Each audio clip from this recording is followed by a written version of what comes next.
इस लाइट में कुछ कमी लग रही है मुझे, तो चलो इस लाइट को कुछ अच्छा करते हैं on a crazy cheap budget. Are you excited? Let's get started.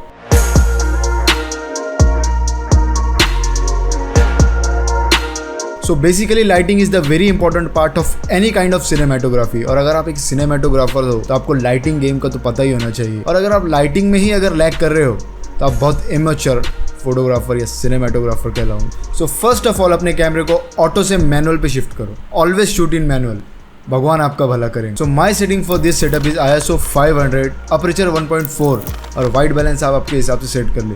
But आप सोच रहे हैं कि ISO इतना बूस्ट क्यों किया मैंने। अगर आप S-Log 3 पे शूट कर रहे हो तो ऑलवेज बूस्ट योर ISO, क्योंकि शेडोज़ में ग्रेन्स आना चालू हो जाते हैं और ऐसे डार्क सेटअप में हमेशा वो ग्रेन्स आते।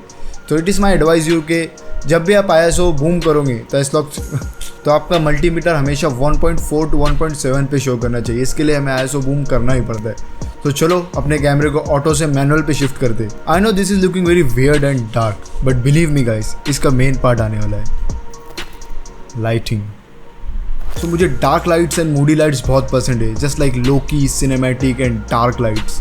सो मैं हमेशा मुझे डार्क लाइट्स में शूट करना बहुत पसंद है, just like Loki, cinematic, ग्रंजी and Moody. मैं इस सेटअप के लिए जो लाइटिंग यूज़ करने वाला हूँ वो थोड़ी सी चीप लाइटिंग है, और जो हमारा सबसे इंपॉर्टेंट और मेन लाइट है वो है की लाइट। सो बेसिकली की light is the brightest source of light on the subject face. जो सब्जेक्ट को लाइट दे रहा है वही की लाइट है। It's a 30 what light, subject को लाइट कर रहा है और थोड़ा सा चीप है, अप्रॉक्सीमेटली 7 to 8K में आ जाता है। बट पॉइंट ये नहीं है कि आप लाइट कौन सी यूज़ कर रहे हो, पॉइंट ये है कि how you place the light. Just like मैंने ये लाइट 45 डिग्रीज के एंगल पे रखा हूँ मेरे, because it creates a natural highlight and shadows. जैसे आप देख सकते हो कि यहाँ मेरे लाइट आ रही है और यहाँ पे एक शेडो क्रिएट हो रहा है, just like a rectangular shape. So इससे एक सिनेमैटिक फील आता है और it looks like a professional and a cinematic footage. तो बेसिकली रिमेंबर कि लाइट को कभी भी अपने फेस के सामने नहीं रखना है। Always place light in 45 degrees angle, so it creates a cinematic look और आपको बहुत अच्छा फील और डेप्थ देगा। This is a creativity from my side. Always shoot in soft lighting, because जब भी आप सॉफ्ट लाइट में शूट करते हो तो ये कैमरे में बहुत ही अच्छा और बहुत ही फ्लैट एंड नेचुरल लगता है, और ये आपको हेल्प करता है आगे नेक्स्ट पोस्ट प्रोडक्शन में आप अच्छे कलर्स निकाल सकते हो और अपने वीडियो को और क्रिस्पी लुक दे सकते हो। ये जो मैं लाइट में शूट कर रहा हूँ ये सॉफ्ट लाइट है और इसके साथ मैंने लगाया honeycomb grid. So basically honeycomb grid करता क्या है, हनीकॉम्ब ग्रिड जो है लाइट को स्प्रेड होने से रोकता है और ये मेरे ही ऊपर फोकस करता है, जस्ट लाइक ये सब्जेक्ट के ऊपर लाइट को कॉन्सेंट्रेट करता है। इससे आपको बहुत सॉफ्ट और क्रिस्पी लुक आता है। अगर आपको फिर भी मेरी बात पे यकीन नहीं है तो मैं आपको बताता हूँ कि सॉफ्ट और हार्ड लाइट में डिफरेंट क्या होता है।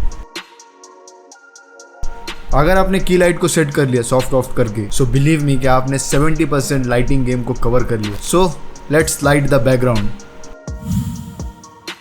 सो बेसिकली यहाँ पे मैं एक स्पेसिफिक कलर स्कीम चलता हूँ, जैसे कि teal and orange, blue and yellow.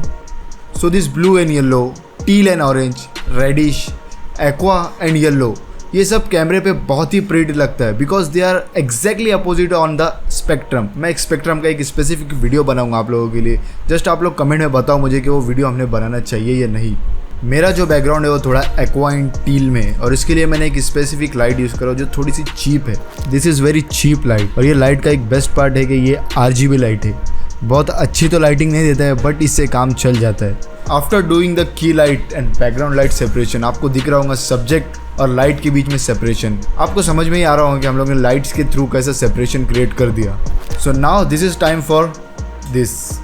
So basically this is a rim light और हाईलाइट लाइट और हेयर लाइटिंग लाइट। बेसिकली ये लाइट यूज होता है सब्जेक्ट को बैकग्राउंड से सेपरेट करने के लिए, और बिलीव मी ये बहुत ही अच्छा लगता है। हमेशा इस लाइट को बैकग्राउंड के पीछे से हाईलाइट करो, सो ये लाइट इफेक्ट बनाता है, जिसे हम हेयर लाइट भी बोलते हैं और रिम लाइट भी बोलते हैं, कुछ भी बोल लो इसे। और हमने हाईलाइटेड लाइट के लिए यूज़ किया है डिजिटेक का रिंग लाइट।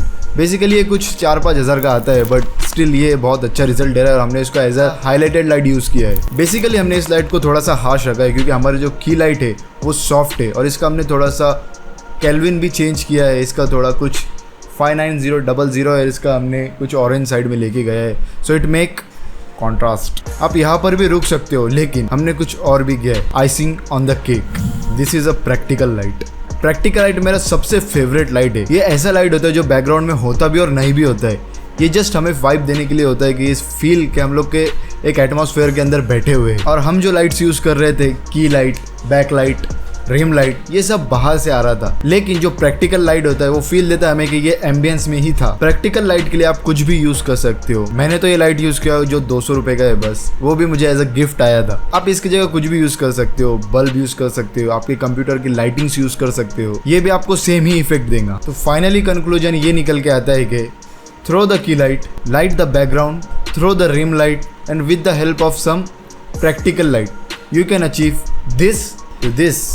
होपफुली मुझे लगता है कि आप लोगों की तरफ से मुझे एक लाइक मिलेगा। हिट द सब्सक्राइब बटन अगर आपको वीडियो अच्छा लगा एंड शेयर दिस वीडियो। मैं हर हफ्ते ऐसे फिल्म मेकिंग के वीडियोस लेके आऊँगा और कुछ व्लॉग्स भी करूँगा और कुछ लाइफस्टाइल चीज़ें भी बताऊँगा थोड़े ह्यूमर के साथ। And always remember to cry before you set up your light.